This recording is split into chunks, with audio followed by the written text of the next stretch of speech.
SunnyCon Anime Expo has stolen from other conventions. Let's not beat around the bush. You've clicked on this video because you think we're going to admit to a crime. Not so much a crime. This is more steal / we've taken inspiration. When you run an event, every event has a certain blueprint where you have some things that are similar to other events that are currently out or have been in the past, and some things that are new. And we've took inspiration from other events. So, first thing we've stolen is the idea of having voice actors as guests at the event. Voice actors are now an integral part of SunnyCon events and most events around the country right now. But back when we started in 2010, when we were doing our market research, you couldn't really find voice actors, especially the English dub voice actors for animes or any cartoon shows for that matter, because they were actually quite rare, paying thousands in flights and fees. It wasn't really an option back then.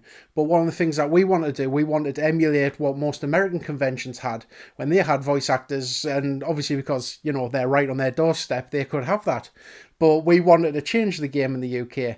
That's not to say that voice actors didn't come to the United Kingdom in big expos or the smaller, more established events.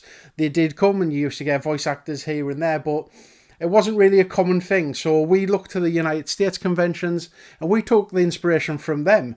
And, you know, 10 years on, and we've went from a small leisure centre in Sunderland to one of the world's biggest football stadiums. And yeah, that's pretty good. Second thing we stole was 18 plus content. Now, I know what you're thinking, right? I'm going back to when we first started. 18 plus content was everywhere because there was only 18 plus conventions. The more established residential conventions, they were all 18 plus only. So within our market research, we decided we wanted to make our event accessible for all ages because, you know, who's going to get the little weeblets up to the point where they turn 18 and then they can go and enjoy them conventions. So SunnyCon decided we'll be an all ages convention. And this meant that we had to tone down or completely remove any 18 plus content we had. This was okay at the start, but we got around about SunnyCon 3 and there was a demand for it. So we then had to get into this position where we had to juggle normal, child-friendly content and 18 plus content. So this isn't to say that SunnyCon didn't have any issues with that transition, because when you have 18 plus content, there's a lot of restrictions, there's a lot of rules, there's a lot of the law in this, and when you have 18 plus content, you can be regulated. And what happens behind the scenes is when we make a risk assessment or we put together our kind of pamphlet for the police, the fire brigade, ambulances, Coast Guard, like any emergency service, we've got to make a document that gets passed out to them. I believe it's called a multi-agency document. Back in 2014, when we had a phone call from Northumbria Police who was interested in our document and what 18 plus content we had. And you'll never understand how awkward it is when you get a phone call from a Northumbria Police officer inquiring what hentai is, what yaoi is, and then you having to sit there for 20 minutes and explain in full and graphic detail exactly what those terms mean and still manage to get it greenlit. Adding 18 plus content to our event has helped greatly because being able to cater to not just the young fans but the older fans has allowed us to have some of the best panels and events we can over the weekend.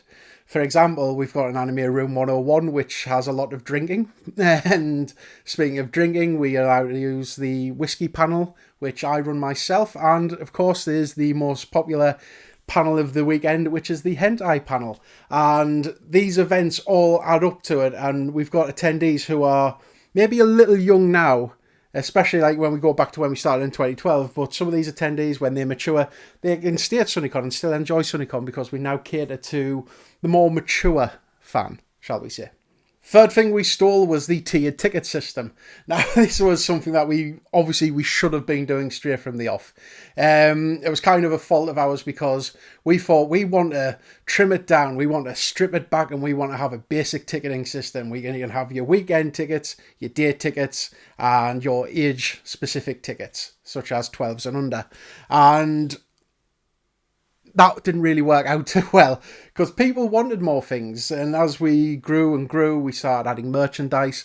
So we looked to other events, and I believe it was the furry conventions, more the Anthrocons or the UK Fur Fest, I believe it was, where we started to see different tiers of tickets and the different types of merchandise that they offer. So we took our inspiration from them. Obviously, tiered ticket systems have been around for years now, but we more wanted to cater to more people as the demand grew, and since then it's worked out for us. So the tiered tickets, we didn't really implement them at the beginning until it was around about SunnyCon 3, SunnyCon 4 time, when we had a discussion with our stage manager Ed and Uncle Cargie as well. And it was Confuzzled, I believe, where Ed had attended and they had received an art book. And we took that idea and we said, oh, well, we'll do VIP ticket tiers. I believe it was SunnyCon 4 when we introduced them, and we added an art book to that. So we've taken that idea and we've ran with it, and it's been a real success since.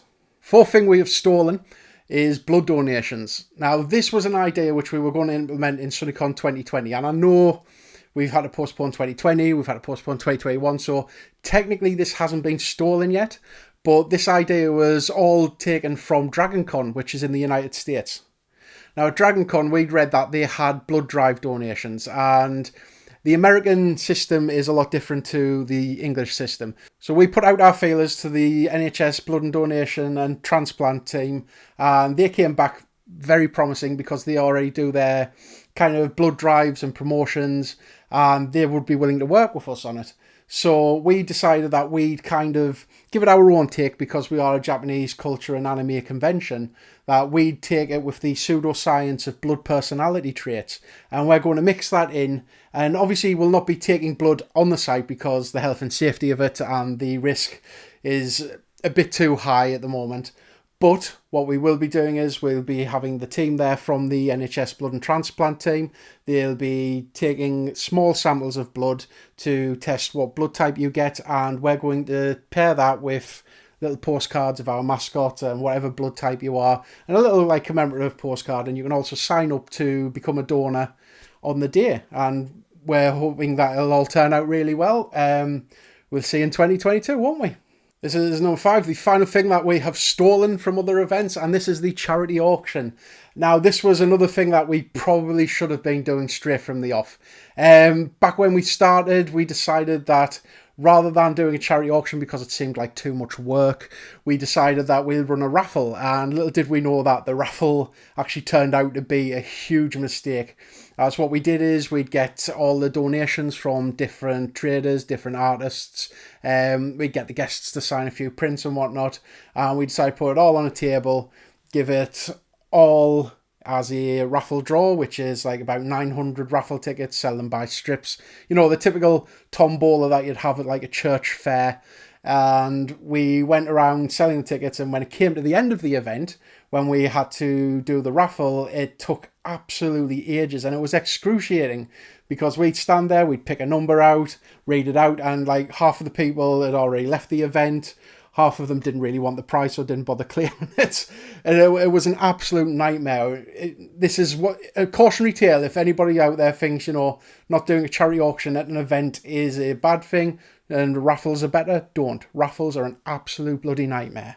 So we came around to SunnyCon 3, and that was the year that we decided, you know what, we're going to actually get it all together. We're going to put this up as a charity auction. And like I say, we thought it would be too much work, and we didn't really know what to expect. It just seemed like a lot of work, and for the end of the event. How little did we know? Charity auctions actually turn out to be one of, if not the biggest part of SunnyCon weekend. It's a great way that we use to end the event and have a huge finale. And without charity auctions, we wouldn't have had such epic things like the Sebastian Stan egg plush, the Sam versus Breezy, the mech fight from SunnyCon 3 over a Vegeta plush, like absolute random craziness that goes down, and all of it unscripted because, you know, you can't script for that kind of stuff. And also Ed selling their dignity constantly. The humiliation of Ed is worth it alone. So so we took this idea from, once again, from American conventions and more the furry cons, which have huge charity auctions where things go up for like thousands and tens of thousands. And we've managed to generate thousands of pounds for good charitable causes over the few years, and it's going to continue. So there you go. There's 5 things that SunnyCon Anime Expo has stolen from other events. If you know of anything else that we have stolen, please leave it in the comments below and don't inform the authorities. Thank you very much. I'll catch you in the next one.